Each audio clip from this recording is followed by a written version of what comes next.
This is why you need to master your finances before they master you. Let's dive into the haunting truths of a daily budget with the Ledger of Shadows.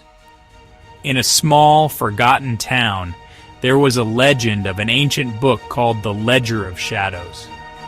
As the clock struck midnight, you find yourself in an eerie, abandoned library. You discover the glowing book among the cobwebs. The pages flip open on their own, and shadowy figures whisper, "To conquer your finances, you must create a daily budget." The first step appears: track your spending. A ghostly figure writes every expense, shadows nodding in agreement. The second step emerges: set daily limits. Glowing coins are placed into jars, each labeled with daily limits, ensuring no jar overflows. The final step: review and adjust.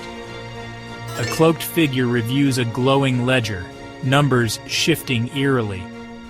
The book closes, shadows retreating, whispering, "Master the daily budget, and the secrets of wealth will be yours." Now it's your turn to wield this knowledge.